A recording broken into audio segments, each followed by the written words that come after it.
साथियों नमस्कार। मैं आर के अमोल अमोल 24 चैनल पर आपका हार्दिक स्वागत है। आज आपसे बुद्धिजीवी एवं बुद्धिमान के संबंध में चर्चा करेंगे। चतुर और चालाक में अंतर होता है। चतुर अच्छे सेंस में लिया जाता है और चालाक जो है वो बुरे सेंस में लिया जाता है, लेकिन दोनों होते हैं। उसी प्रकार बुद्धिमान और बुद्धिजीवी में अंतर होता है। नेता बुद्धिमान होता है, जबकि प्रशासनिक अफसर जैसे आईएएस आईपीएस ये बुद्धिजीवी होते हैं। नेता इन्हें डायरेक्शन देता है, नेता इन्हें भेड़ की तरह से हाँकता है और ये झुंड में चलते हैं।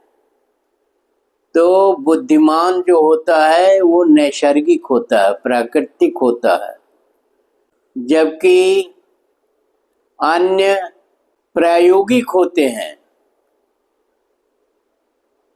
वो पैदा किए जाते हैं। बुद्धिजीवी वो बुद्धि से अपना जीवन भरण पोषण करते हैं।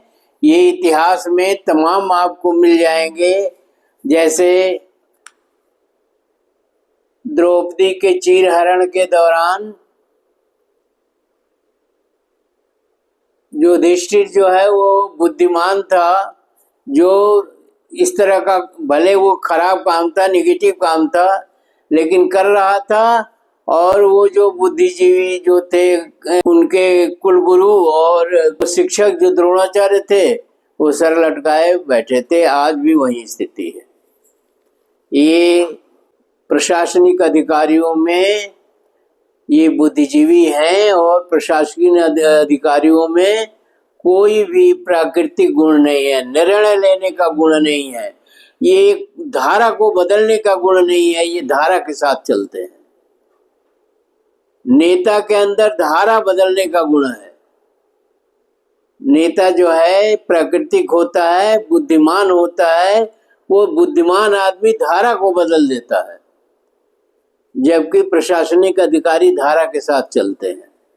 दोनों में बहुत अंतर है। क्षमतावान और अवसरवादी, प्रशासनिक अधिकारी और अवसरवादी होते हैं। एक उदाहरण और है, वैज्ञानिक बुद्धिमान होता है, जबकि अन्य बुद्धिजीवी। बुद्धिजीवी और बुद्धिमान की जो व्यवस्था है उसका जनजीवन एवं समाज पर भारी प्रभाव पड़ता है। अगर नेता या बुद्धिमान व्यक्ति नेतृत्व को संभालता है, तो अगर सही नेतृत्व उसके अंदर है, पॉजिटिव है, तो समाज बहुत आगे जा सकता है और लोगों को पालन करने की क्षमता पैदा करता है। वो लोगों को उस चीज को समझाने की क्षमता रखता है वो। जबकि बुद्धिजीवी आदमी जैसे प्रशासनिक अधिकारी हैं, वो लकीरों पर चलते हैं। ये नियम ये कहता है, नियम वो कहता है, ऐसे करता है, वैसे करता है, और ये भ्रष्ट भी होते हैं बहुत।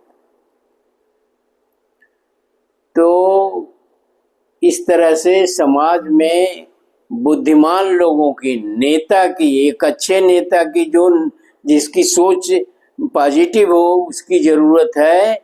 इन प्रशासनिक अधिकारियों की या इनकी कोई बहुत ज्यादा महत्ता नहीं है, बहुत ज्यादा आवश्यकता भी नहीं। इनको हटा भी दिया जाए तो नेता सीधे जनता से संवाद करके अगर सही तरीका से कहा है, जैसे गांधी, जैसे बुद्ध, जैसे टॉलस्टॉय, जैसे गैलीलियो, तमाम इस तरह के उदाहरण मिल जाएंगे। गांधी के पास कौन सा अमला फैला था, कौन सा प्रशासनिक अधिकारी थे?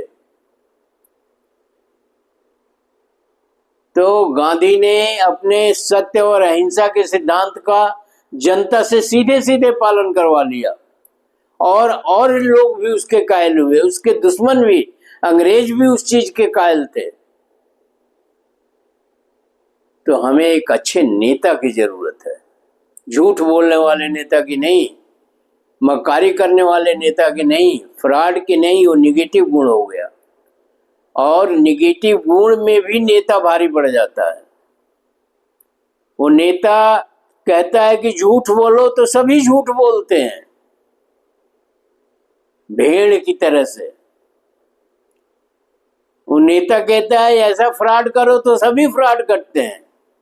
वरना आज के परिदृश्य को लें तो ईडी के अधिकारी के पास समझदारी नहीं है, सीबीआई के अधिकारियों के पास समझदारी नहीं है, या अन्य जो सरकारी एजेंसियां हैं, इलेक्शन कमीशन के पास समझदारी नहीं है।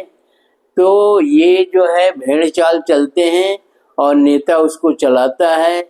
चाहे नेता गलत रास्ते पर ले जाए, चाहे सही रास्ते पर ले जाए, ये उस पर चलते हैं।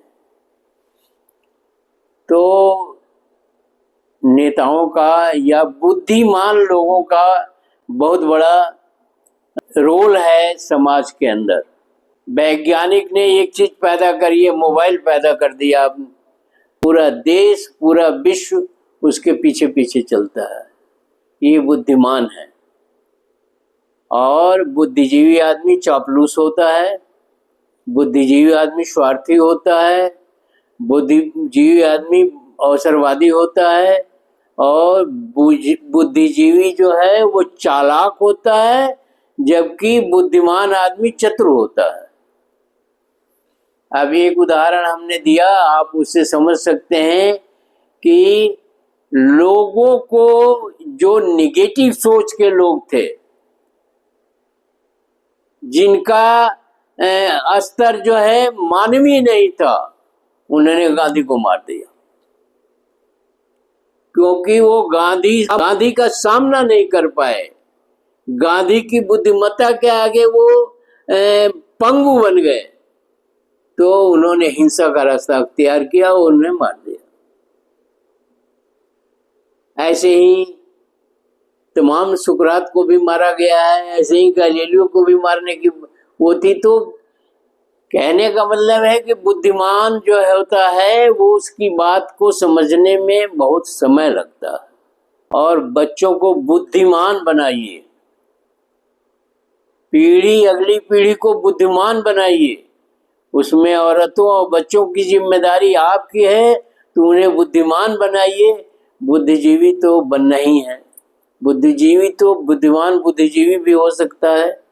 तो बुद्धिमान बनाइए और उसके अंदर नेतृत्व करने की भावना पनपने दीजिए या उसका विकास करिए। धन्यवाद। जय संविधान।